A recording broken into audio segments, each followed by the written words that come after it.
ఆదేశాల మేరకే చేసామని చెప్పేసి వాళ్ళు ఇప్పుడు గ్యారంటీ మాట్లాడుతున్నారు, చాలామంది మాట్లాడుతారు. ఎందుకంటే ఆయన చెప్పకుండా అయితే ఇలా చేయరు అనేది పెద్ద ఎత్తున పొలిటికల్ అనలిస్టులు కానీ ఎవరైనా దీని గురించి అదే చర్చిస్తున్నారు. నిజంగా మరి ఎందుకు అంటే ఆయన ఎందుకు చేయమన్నాడు ఏంటి అనేది మనకు ఫర్దర్గా ఎంక్వైరీలు తేలుతుంది. కానీ ఆయన చెప్పకుండా చేస్తారు అయ్యే పని అన్న. ఎందుకంటే మనం చూసిన ఈ కార్ రేస్ విషయంలో మౌఖిక ఆదేశాల మేరకే అంటే ఏదో రకంగా మొత్తానికైతే ఫాలో అయ్యారా లేదా, అక్కడ అవినీతి జరిగిందా లేదా అంటే జరిగింది.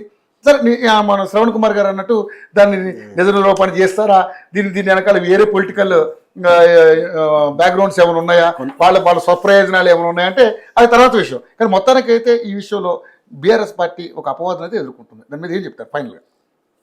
అంటే ఈ కార్ రేసులో అవినీతి జరిగిందని చెప్పేసి తేల్చేసిందా? తేల్చినట్టు ఇప్పుడు తేల్చినట్టు ఎంక్వైరీ జరుగుతుంది. ఇదిగో కేటీఆర్ అరెస్ట్, అదిగో కేటీఆర్ అరెస్ట్ అంటూ. నేను ఈ కేటీఆర్ అరెస్టులు, లేకపోతే హరీష్ రావు గారి అరెస్టులు, లేకపోతే కేసీఆర్ గారి అరెస్టులు ఇప్పటి నుంచి కాదు, 18 నెలల నుంచి వింటూనే ఉన్నాం. ఇప్పుడు కొత్తగా వినడం కాదు. వాళ్ళు ఏ పని చేసినా ముందు వాళ్ళని అరెస్ట్ చేస్తాం, వీళ్ళని అరెస్ట్ చేస్తాం, ఇది చేస్తాం, అది చేస్తాం అని చెప్పేసి మాట్లాడుకొని అది దానికి వాస్తవాలు అవాస్తవాలు ప్రాక్టీస్లోకి వచ్చిన తర్వాత ఇది జరిగిందా లేదా అని చెప్పేసి నేర నిరూపణ జరగాల్సిన అవసరం అయితే ఉంది. ఈరోజు ఈ కార్ రేసింగ్లో ఓపెన్గా నేనే చెప్పానని చెప్పేసి చెప్పిన తప్ప నేను కాదు, అధికారుల్ని బాధ్యుల్ని చేస్తూ వెనక్కి దాక్కున్నదైతే తెలియదు కదా. అక్కడ ఏం జరిగింది? ఆదేశాల మేరకు మేము కంపల్సరీ మేము ఆయన చెప్పిన నేనే చెప్పిన అంటున్నాడు. ఇంకా మరి నేనే చెప్పిన చెప్పేసి మా కేటీఆర్ గారు క్లియర్ గా చెప్పారు. వాళ్ళు చెప్పకన్నా ముందే కేటీఆర్ గారు చెప్పారు నేనే ఆదేశాలు ఇచ్చానని. నేనే ఆదేశాలు ఇచ్చాను, నేనే చెయ్యమని చెప్పాను అని చెప్పాను. దాంట్లో ఎటువంటి అవినీతి ఉన్నా దానికి నేను సమాధానం చెప్పడానికి నేను సిద్ధంగా ఉన్నా. ఎటువంటి అవినీతి జరగలేదు అన్నీ ఉన్నాయి. అంటే ఇప్పుడు కేసీఆర్ గారు చెప్తే చేశారా, కేసీఆర్ గారు చెప్పకుండానే చేశారా? విచిత్రమైన వితండ వాదన ఈరోజు రాష్ట్రంలో జరుగుతూ ఉంది. నేరం ఎవరు చేసినా వాళ్ళకి శిక్ష పడాల్సిందే అనేది ఎవరి దగ్గర నుంచి వచ్చే సమాధానం. ప్రతి ఒక్కరి దగ్గర నుంచి సమాధానం వస్తుంది. జరిగిందా లేదా అనే దగ్గరనే కదా మనకు కావాల్సింది సమాధానం. ఈ జరిగిందా లేదా అనేది ఫలానా కేసీఆర్ గారు చెప్పారా లేదా అని చెప్పేసి అని అంటే ఆయన ఒక ముఖ్యమంత్రిగా ఫలానా ఆదేశం ఇవ్వాలి, ఫలానా ఆదేశం ఇవ్వద్దు అని చెప్పేసి ఏం లేదు కదా. భద్రతకు సంబంధించిన విషయాలు ఏమైనా ఉంటే తప్పనిసరిగా ఏ భద్రత, నా పార్టీకి ఏదో అన్యాయం జరుగుతుంది, నా పార్టీకి ఏదో ప్రాబ్లం జరుగుతుందని ఒక అభద్రతా భావంతో చేసే కార్యక్రమాలు ఇదేమో దేశ రక్షణ కోసం చేశారా, లేకపోతే రాష్ట్ర రక్షణ కోసం చేశారా, దేనికోసం చేశారు ఇదంతా? రవి గారు, భద్రత ఎప్పుడు స్టార్ట్ అయింది? ఎప్పుడైతే ఓటుకు నోటు కేసు ముదిరిందో ఆ రోజు పట్టుబడ్డరో. అంటే ప్రభుత్వాన్ని కూల్చడానికి ఒక team of people Andhra politicians తోని కలుపుకొని ఇక్కడ ఒక కుట్ర జరుగుతుంది కాబట్టే దాన్ని తిప్పికొట్టాలనే దాంతోనే ఆనాడు ముదిరిన కార్యక్రమంలో నుంచే ఇదంతా బయటకు వచ్చింది. ఆయన్ని పట్టుకోవడం కానీ, రేవంత్ రెడ్డి గారిని పట్టుకోవడం కానీ, జైలుకి పోవడం కానీ ఇదంతా పోలీస్ వ్యవస్థ చేసింది. అంటే ఒక ప్రభుత్వాన్ని పడగొట్టే విషయాన్ని కూడా మీరు అంత తేలిగ్గా తీసుకుంటున్నారంటే అంతగా దానికి సమాధానం చెప్పాల్సింది ఏం లేదు. ఎవరమైనా ఇప్పుడు కాంగ్రెస్ ప్రభుత్వం ఉంది, లేదు సెంట్రల్లో బీజేపీ ప్రభుత్వం ఉంది. అది టెర్రరిస్ట్ రూపంలోనో, లేకపోతే విత్ ఇన్ ద పార్టీల రూపంలోనో, లేకపోతే ఒక పార్టీ కుట్ర చేసో, ఒక రకంగా చేసో ఆ ప్రభుత్వాన్ని కూల్చాలని చూస్తే అంటే నరేంద్ర మోడీ గారు చేతులు కట్టుకొని హాయిగా నవ్వుతూ కూర్చొని చేయండి, బాగా చేస్తున్నారు అంటారా? తెలియదా సెంట్రల్ గవర్నమెంట్కు ఎవరేం చేస్తున్నారు అనేది? ఇన్వెస్టిగేషన్ ఎందుకు ఉంటుంది? ఇంటెలిజెన్స్ వ్యవస్థ ఎందుకు ఉంటుంది? చేతులు కట్టుకొని కూర్చోవడానికా, లేకపోతే మూలన కూర్చోవడానికి వాళ్ళకి జీతాలు ఇచ్చి, లేకపోతే ఇంటెలిజెన్స్ వ్యవస్థ అంతా, అసలు భద్రతా వ్యవస్థ అంతా, ఇంటెలిజెన్స్ వ్యవస్థ అంతా అజిత్ దోవల్ని ఈరోజు ఆకాశానికి ఎత్తేస్తున్నారు. ఎందుకు ఎత్తేస్తున్నారు ఆకాశానికి? ఆయన ఏమైనా ఫుట్బాలా? కాదు, ఆయన కొన్ని ఇంటెలిజెన్స్ కార్యక్రమాలు ఇంటెలిజెంట్గా చేసిండు కాబట్టి ఆకాశానికి ఎత్తేస్తున్నారు. అవునా కదా? మరి ఆయనేమో శూరుడు, వీరుడు, ధీరుడు, కానీ గౌతమ్ ప్రసాద్ మాత్రం పరమ ద్రోహి, మూర్ఖుడు, దుర్మార్గుడు. ఇదే ద్వంద్వ వైఖరి, ఇదేనా? ఇప్పుడు రేవంత్ రెడ్డి గారి ప్రభుత్వమే ఉందండి. గౌతమ్ ప్రసాద్ కుట్ర చేస్తాడు, ఊరుకుంటాడా రేవంత్ రెడ్డి గారు? ఊరుకుంటాడా? గవర్నమెంట్కి చేస్తే చేయమనండి, లోపలేసే లేయమనండి, ఎవరొద్దన్నారు? ఇవన్నీ పోసుకోలు కబుర్లు, పనికిరాని మాటలు, చేతకాని ప్రభుత్వము, ఉన్న వ్యవస్థనంతా ధ్వంసం చేయడానికి ఒక చేసే ప్లాను. ఈరోజు ఇచ్చిన హామీల్ని అమలు చేయకుండా డైవర్ట్ చేయడం కోసం, ప్రజల ఆలోచనలన్నిటి కూడా ఒకవైపు నెట్టడం కోసం చేస్తున్న ప్రయత్నం. కానీ వెరీ వెరీ వెరీ క్లియర్ ఏంటంటే ఈరోజు రాష్ట్ర వ్యాప్తంగా ప్రజలు చాలా ముక్కుసూటిగా ఉన్నారు. ఎప్పుడు అవకాశం వస్తుందా ఈ కాంగ్రెస్ ప్రభుత్వాన్ని దించి అవతల పారేద్దాం అనేది అంతా ఉన్నారు. నేను లిటరల్గా చెప్తున్నాను. ఇందాక నేను మన షేర్లింగం పల్లిపోయాను. మధ్యాహ్నం మా మేడం వాళ్ళు ఒక మీటింగ్లో ఉంటే మేము టీ తాగదామని బయటకు వచ్చినాం. అక్కడ హోటల్లో వాళ్ళు ఎవరో మాకు తెలియదు, మేమెవరో వాళ్ళకి తెలియదు, మేము బిస్కెట్ తింటూ టీ తాగుతున్నాం. ఇద్దరు వచ్చిండ్రు. ఒక ఆయన ముందు వచ్చిండు, ఒక పెద్ద ఆయన ఇంకో తర్వాత వచ్చిండు. వచ్చి రాగానే ఈ పెద్ద ఆయన ఏమన్నాడంటే అవి ఖర్చు పెట్టుకున్నావా పైసలు అని ఇతను అడిగిండు. ఈ ఆడ ఏనే లేదు కదా ఆ పైసలు అని అంటే ఏం పైసలు అని డౌట్ నాకు వచ్చింది. నేనేం అడగలేదు. సరే అదే రైతు బంధు పైసలు ఇయ్యకనే పోయాడు అని అంటే మళ్ళీ ఈసారి కూడా ఆయనకే వేస్తారట కదా, మళ్ళీ కంపల్సరీ అంటారు కదా. ఆడికి వేస్తాం, ఇంకా చెప్పుతో కొట్టుకుంటాం. ఇంకా ఆడికి వేసేదే లేదు. మా నోరు కొట్టిండు, మా కడుపు కొట్టిండు అని చెప్పి స్టార్ట్ చేసిండు. అంటే ఇది నేనంటున్న మాట. అందిన వాళ్ళు అందరి వాళ్ళు ఇప్పుడు ఈయనకి రైతు బంధు రూపంలో అందలేదు, ఇంకొకళ్ళకి మహిళా శక్తి రూపంలో సారీ 2500 పెన్షన్ అందని వాళ్ళు ఉన్నారు, ఇంకొకళ్ళు రైతు రుణమాఫీ అందని వాళ్ళు ఉన్నారు, లేకపోతే ఇంకొకళ్ళు ఇంకో రకంగా ఉన్నారు, అదే విధంగా స్కూటీ అందని వాళ్ళు ఉన్నారు, తులం బంగారం అందని వాళ్ళు ఉన్నారు. వీళ్ళు సూపర్ 6 చేసిన దాంట్లో అంతా సర్వనాశనం చేసిన వాళ్ళు ఉన్నారు వ్యవస్థనంతా. సో ఈ వ్యవస్థనంతా ఈ చర్చనంతా కూడా డైవర్ట్ చేయడం కోసం, లేదా ప్రజల మైండ్ అంతా కూడా ఈ ఇంటెలిజెన్స్ ఏదో జరిగింది అని చెప్పేసి మీడియాలో ఇప్పుడు మాట్లాడుతుంటే వస్తుంది కదా. ఇక ప్రభాకర్ రావు వచ్చిండు కాబట్టి ఇక పట్టేసుకున్నారు, ఇంకేదో చేసిండ్రు అని చెప్పేసి ఇదంతా కూడా ఇది 4 రోజులు చర్చ చేయాలనే ఉద్దేశం తప్పితే ప్రజల మెదళ్లలో వాస్తవంగా ఏముందో అది సమయం వచ్చినప్పుడు బయటపడుతుంది.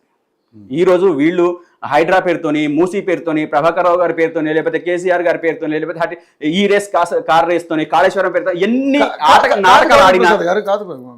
నిజంగానే మీరు అంత సుపరిపాలన అందించుంటే మరి ఎందుకు మీరు అంత మరి కేసీఆర్ గారికి ఫస్ట్ 5 సంవత్సరాలు మంచి పేరు వచ్చింది, రెండో 5 సంవత్సరాలు వచ్చేసరికి మీ గ్రాఫ్ ఎందుకు పడిపోయింది? మొత్తానికి అసలు మిమ్మల్ని అది పక్కన పెడితే మొన్న మీకు జరిగినటువంటి పార్లమెంట్ ఎలక్షన్స్లో ఒక్క సీటు కూడా 0 వచ్చింది మీకు. అదేవిధంగా ఎమ్మెల్సీ ఎలక్షన్స్లో కూడా మీకు ప్రజలు అండదండలు లేకుండా పోయినాయి. మరి ఇవన్నీ కూడా బేరే చేసుకోవద్దా మీరు?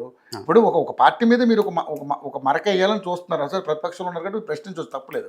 కానీ ముందు మనం జరిగినటువంటి అవి కూడా ఆలోచన చేసుకోవాలి కదా. అంటే రవి గారు, ఏ పార్టీకైనా తప్పనిసరిగా ప్రజాస్వామ్య దేశంలో ఎన్నికల రూపంలో తప్పనిసరిగా గెలుపోటములు ఉంటాయి. ఈ గెలుపోటములు ఒకప్పుడు కాంగ్రెస్ పార్టీ, ఈ దేశాన్ని ఏలిన కాంగ్రెస్ పార్టీ, ప్రతి రాష్ట్రంలో అధికారంలో ఉన్న కాంగ్రెస్ పార్టీ ఈరోజు ఏమైంది? సరే ఓకే, అంటే ఆనాడు ఆ పార్టీ మంచి పరిపాలన చేయలేదని, వాళ్ళు చేసిన దాంట్లో వాళ్ళు మంచి ఉంది, చెడు కూడా ఉండేది. అంటే ఆ మాత్రాన అసలు అది పనే చేయలేదని, లేకపోతే ఇక అసలు ఎందుకు మీరు ఓడిపోయినరు, ఇన్ని సంవత్సరాలు కదా, 60 సంవత్సరాలు కదా, మీరే కదా మా స్వాతంత్రం తెచ్చిందంటే బంగారు కత్తి కాబట్టి కడుపులో పొడుచుకోరు కదా, పొడుచుకోవడానికి అవకాశం లేదు కదా, కాబట్టి వాళ్ళకు ప్రతిపక్ష హోదా ఇచ్చారు. ఈరోజు కేంద్రంలో ఉన్న బీజేపీ కూడా అంతకుముందు అవుట్ రైట్గా ఉన్న దాన్ని ఈరోజు మైనార్టీలో పడ్డది కదా. ప్రభుత్వము ఎన్డీఏతో అలయన్స్తో చేసుకున్నది కదా, స్వతంత్రంగా ఏర్పాటు చేసే పరిస్థితి లేదు కదా అని చెప్పి ఈరోజు బీజేపీ ప్రభుత్వం పరిపాలన సరిగ్గా లేదని చెప్పేసి బీజేపీ వాళ్ళు చెప్తారా? వాళ్ళ పరిపాలన సరిగ్గా లేదు కాబట్టే జరిగిందని చెప్పేసి అంటారా? మేము బాగానే చేసినాం, ప్రజలు ఇవ్వలేదని చెప్పేసి అని అంటారు వాళ్ళు చెప్పే సమాధానం. కాబట్టి ప్రభుత్వాల మీద ప్రజలకు సహజ సిద్ధంగా కొన్ని వ్యతిరేకతలు రావచ్చు, లేకపోతే ఇంకా దీనికంటే ఇంకా బాగా ఇస్తున్నారు, లేకపోతే హామీలు అట్లా ఉన్నాయి కాబట్టి మాకు ఇంకా కొంచెం బెనిఫిట్ అవుతుంది అని చెప్పేసి అనుకుని అట్లా చేసిండ్రేమో. కాబట్టి మా ప్రభుత్వం విషయంలో కూడా మాకంటే ఆనాటికే కేసీఆర్ గారు రాష్ట్ర ఆర్థిక పరిస్థితి ఏంది, మనం ఏ సంక్షేమ కార్యక్రమాన్ని ఎంతవరకు ఇవ్వగలుగుతాము, ఏ కార్యక్రమాన్ని మనం ఎంతవరకు రూపొందించగలుగుతాము, ప్రజలకు ఏ విధంగా శ్రేయోదాయకమైన కార్యక్రమాలు చేయగలుగుతామని చెప్పి చాలా స్పష్టంగా చెప్పారు. డెఫ్లిస్ట్లో ఉన్నాం కాబట్టి మనం ఇబ్బంది పడతాం, రేపు మనం దీనికంటే ఎక్కువ పెంచితే ప్రాబ్లమ్స్ వస్తాయి అని చెప్పేసి కూడా క్లియర్గా తన ఎన్నికల ప్రచారంలో చెప్పడం కూడా జరిగింది. కానీ దానికి మించి కాంగ్రెస్ పార్టీ ఇక ఈయన ఇవ్వడట, ఆయన ఇస్తాడట అని చెప్పేసి అనుకొని ఇష్టం వచ్చినట్టు నోటికి వచ్చినట్లు వాగ్దానాలు చేయడం, కనబడ్డ దేవుడి మీద ఒట్లు వేయడం, ఒట్లు వేసేసి వాగ్దానాలు చేసేసి మోసపూరితంగా ప్రజల ఓట్లు కొట్టేసిండ్రు. మోసం నుంచి ఈ రోజు బయటపడ్డారు ప్రజలు. ఖచ్చితంగా రేపు రాబోయే రోజుల్లో బుద్ధి మోసం చెప్తారు. ఎవరిది ఏంటి అనేది మనకు ఇప్పుడు ఎంక్వైరీలో తెలుస్తుంది కదా. ఈ ఒక రకంగా చెప్పాలంటే దేనికైనా మీరు రెడీగా ఉన్నారా? అసలు ఏందండి రెడీ ఉండేది? అసలు ఏం జరుగుతుందో చూడండి. ఏం జరుగుతుంది? ఏం జరుగుతుంది? ఈ కార్ రేస్ లో ఏం జరిగింది? ఏం జరిగిందో చెప్పండి. ఎంక్వైరీ దశలో ఏమీ లేదండి, ఏది కాదండి. మీరు అక్కడ ఏం జరిగేది ఉండదండి. అన్ని ఇవన్నీ ఏంటంటే వాళ్ళ టైంపాస్ కార్యక్రమాలు. నేనేమంటున్నానంటే ఇటువంటి కక్షపూరిత రాజకీయాల్ని పక్కన పెట్టేసి సుభిక్షమైన పరిపాలన ఈ రాష్ట్రానికి తెలంగాణ ప్రజలకు అందిస్తే వాళ్ళు నెక్స్ట్ 5 సంవత్సరాలు కూడా వాళ్ళ అధికారంలో ఉంటారు. లేదంటే ఇప్పుడు జరిగిన పొరపాట్లు ఉన్నాయి కదా, ఇది అందించే విషయాలు, సంక్షేమ కార్యక్రమాలు, ఈ దాంట్లో జరుగుతున్న పొరపాట్లని వెంటనే సరి చేసుకొని మళ్ళీ మంచి పరిపాలన ఆ దాని మీద కేటాయించి సమయం దీని మీద కేటాయిస్తే బ్రహ్మాండంగా ఉంటది. నేను అడుగుతున్నాను సార్, ఆ రోజు మీరు ఏదైతే ఫోన్ ట్యాపింగ్ మీద పెట్టినటువంటి శ్రద్ధ పరిపాలన మీద పెట్టుంటే మీకు మళ్ళీ మేము పరిపాలన మీద పెట్టినాము. మేము పెట్టలేదని ఎవరన్నారు? మేము పెట్టినాము. నేను చెప్పేది మేము పరిపాలన మీద పెట్టినాము. మేము 10 పైసలు ఇస్తామని చెప్పేసి అంటే ఎదుటి వాళ్ళు రూపాయి ఇస్తామని చెప్పేసి అని అన్నారు. అది ప్రజలకు అది నిర్ణయం తీసుకున్నది ప్రజలు కదా, మేము కాదు కదా. మా పరిధిలోది కాదు కదా, ప్రజలు తీసుకున్నారు. సో ప్రతిపక్షంలో కూర్చున్నారు. సో ఏం జరగదు మీరు అంటున్నారు. ఏమి జరగడానికి లేదు. కేసీఆర్ గారు కేటీఆర్ గారు రెడీ ఉన్నారా? ఒక ఫోన్ ట్యాపింగ్ విషయంలో దోషులుగా నిర్ధారించబడితే ఎవరు ఫోన్ ట్యాపింగ్ చేసిండ్రు? ఇప్పుడు వ్యవస్థాపరమైన విషయాల్ని మీకు ఎట్లా చెప్పినా అర్థం కాదు. అది ఏం జరుగుతుందో మీరు చూడండి. వ్యవస్థాపరమైన మీరు అర్థమైందా లేదని కదా ప్రజలకు అర్థం అవుతుంది. ప్రజలకు కూడా అర్థం కావాల్సింది ఏంది, వాళ్ళకి అర్థం కావాల్సింది ఏంటంటే వాళ్ళు గట్టిగానే ఉన్నారు. ఫోన్ ఇప్పుడు ప్రజలకు నేనేమంటున్నానంటే కాదు, నేను చెప్పేది నండి, ఫోన్ ట్యాపింగ్ విషయము జరిగినా జరగకున్నా ప్రజలకు అవసరం లేదు. ప్రజలకు ఏం అవసరం? ప్రజలకు నీళ్ళు అవసరం. ప్రజలకు ఏం అవసరం అంటే నేను చెప్పేది మన ఇచ్చే తాయిలాలు అవసరం కాదు కాదు అంతే కదా. అలాగే నేను చెప్పేది నండి, ప్రజలకు పంటలు పండించుకోవడానికి నీళ్ళు అవసరం, వాళ్ళకి సబ్సిడీ అవసరం, వాళ్ళకి సంక్షేమ కార్యక్రమాలు అవసరం, వాళ్ళ అభివృద్ధి అవసరం. అన్ని రకాలుగా వాళ్ళ తలసరి ఆదాయం పెరగడం. ప్రతి పార్టీ ప్రతి నాయకుడు ఇదే మాట్లాడతారు సార్. కేజీ టు పీజీ అన్నారు, విద్య వైద్యం ఉచితం చేద్దామన్నారు. ఎవరన్నా చేయగలిగారు? నాతో రండి, మేము ఎక్కడ పెట్టినామో ఇన్స్టిట్యూట్స్ ఏం పెట్టినామో ఎక్కడ పెట్టినామో మేము చూపిస్తాం. రవి గారు స్థాయిలో జరిగిందా? పూర్తి స్థాయిలో జరగడానికి కోసం ప్రయత్నం చేసినామండి మేము కొన్ని మోడల్స్.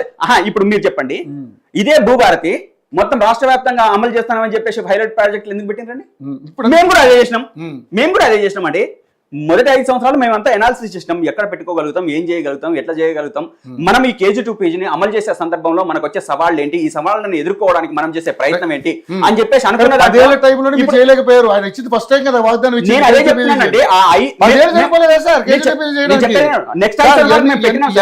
పెట్టాము, మీరు చూడండి. కేజీ టు పీజీ మీరు ఎర్రవల్లి దగ్గర పోండి, మన ఆ చివరస్తా విలేజ్ పేరు నాకు తెలియదు, రోడ్డు మీదే ఉంటది, మెయిన్ రోడ్డు మీదే ఉంటది పెద్ద భవనం, కేజీ టు పీజీ భవనం.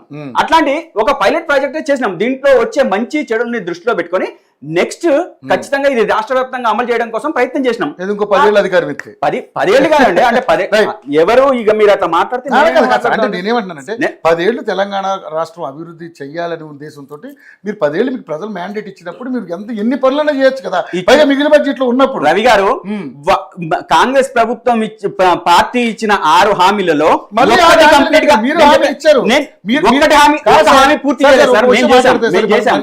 సబ్జెక్ట్ వేరే కానీ నిజంగానే మరి దళిత బంధు ఎంతమందికి ఇచ్చారు సార్? బీజీ బంధు ఎంతమందికి ఇచ్చారు సార్? మీరు తర్వాత 3 ఎకరాల భూమి ఎంతమందికి ఇచ్చారు సార్? మీరు డబుల్ బెడ్రూమ్ ఇల్లు ఎంతమందికి ఇచ్చారు సార్? ఇలా చెప్పుకుంటూ పోతే మనకు ఉన్నాయి బొక్కలు. నేనేమంటున్నానంటే పూర్తి స్థాయిలో చేయలేకపోయినా కొన్నైనా చేయగలిగారా అనేది కావాలి.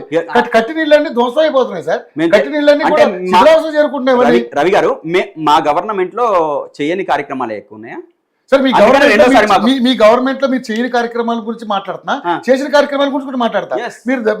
మీరు రైతులకి అండగా నిలబడ్డారు కాదంటలేదు.